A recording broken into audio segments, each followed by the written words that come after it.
Chapter 9. It's all in how you look at things. Soon all traces of Dictionopolis had vanished in the distance, and all those strange and unknown lands that lay between the kingdom of words and the kingdom of numbers stretched before them. It was late afternoon, and the dark orange sun floated heavily over the distant mountains. A friendly, cool breeze slapped playfully at the car, and the long shadows stretched out lazily from the trees and bushes. "Ah, the open road!" exclaimed the humbug, breathing deeply, for he now seemed happily resigned to the trip. "The spirit of adventure, the lure of the unknown, the thrill of a gallant quest, how very grand indeed!" Then, pleased with himself, he folded his arms, sat back, and left it at that.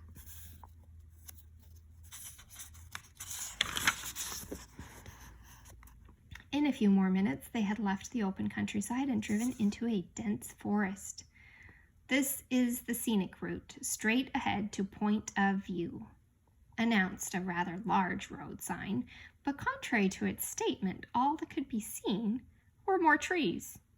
And as the car rushed along, the trees grew thicker and taller and leafier until, just as they'd hidden the sky completely, the forest abruptly ended and the road bent itself around a broad promontory. Stretching below, to the left, the right, and straight ahead, as far as anyone could see, lay the rich green landscape through which they had been traveling. "Remarkable view," announced the humbug, bouncing from the car as if he were responsible for the whole thing. "Isn't it beautiful?" gasped Milo. "Oh, I don't know," answered a strange voice. "It's all in the way you look at things." "I beg your pardon," said Milo, for he didn't see who had spoken. "I said it's all in how you look at things," repeated the voice. Milo turned around and found himself staring at two very neatly polished brown shoes. For standing directly in front of him, if you can use the word standing for anyone suspended in mid-air, was another boy just about his age whose feet were easily 3 feet off the ground.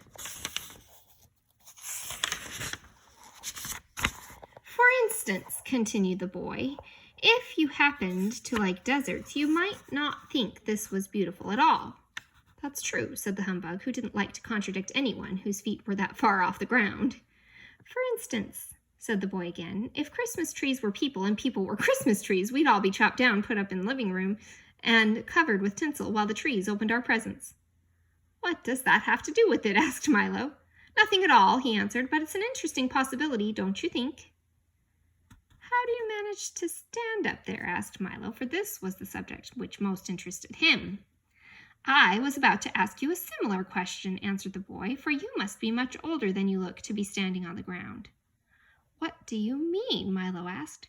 "Well," said the boy, "in my family, everyone is born in the air with his head exactly at the height it's going to be when he's an adult, and then we all grow toward the ground.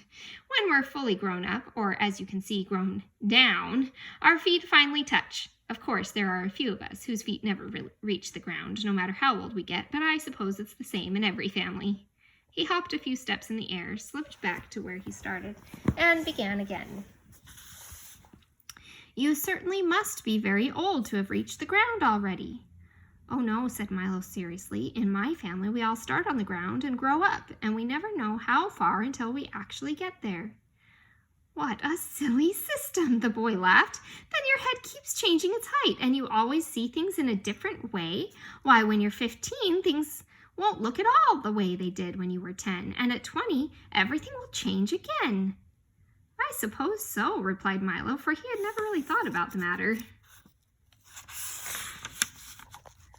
"We always see things from the same angle," the boy continued. "It's much less trouble that way. Besides, it makes more sense to grow down and not up. When you're very young, you can never hurt yourself falling down if you're in mid-air, and you certainly can't get into trouble for scuffing up your shoes or marking the floor if there's nothing to scuff them on and the floor is 3 feet away." "That's very true," thought Talk, who wondered how the dogs in the family liked the arrangement. "But there are many other ways to look at things," remarked the boy. "For instance, you had orange juice, boiled eggs, toast and jam and milk for breakfast," he said, turning to Milo. "And you are always worried about people wasting time," he said to Talk. "And you are almost never right about anything," he said, pointing at the humbug. "And when you are, it's usually an accident." gross exaggeration, protested the furious bug, who didn't realize that so much was visible to the naked eye. Amazing, gasped Talk. How do you know all that? Asked Milo.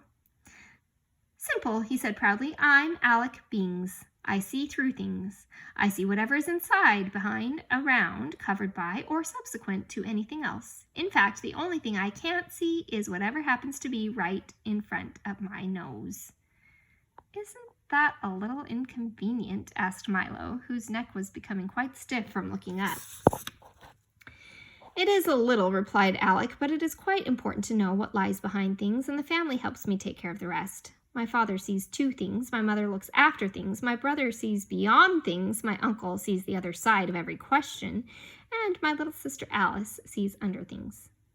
How can she see under things if she's all the way up there? Growled the humbug. Well, added Alec, turning a neat cartwheel, whatever she can't see under, she overlooks. Would it be possible for me to see something from up there? Asked Milo politely. You could, said Alec, but only if you try very hard to look at things as an adult does. Milo tried as hard as he could, and as he did, his feet floated slowly off the ground until he was standing in the air next to Alec Bings. He looked around very quickly, and an instant later crashed back down to earth again. Interesting, wasn't it? Asked Alec.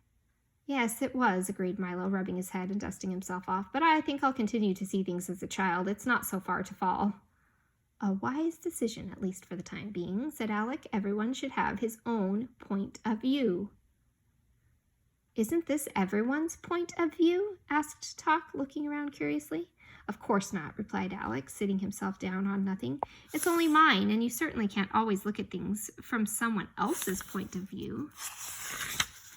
For instance, from here, that looks like a bucket of water, he said, pointing to a bucket of water. But from an ant's point of view, it's a vast ocean. From an elephant's, just a cool drink, and to a fish, of course, it's home. So you see, the way you see things depends a great deal on where you look at them. Now, come along and I'll show you the rest of the forest. He ran quickly through the air, stopping occasionally to beckon Milo, Talk, and the humbug along, and they followed as well as anyone who had to stay on the ground could. Does everyone here grow the way you do? Puffed Milo when he had caught up. Almost everyone, replied Alec, and then he stopped a moment and thought. Now and then, though, someone does begin to grow differently. Instead of down, his feet grow upward toward the sky, but we do our best to discourage awkward things like that.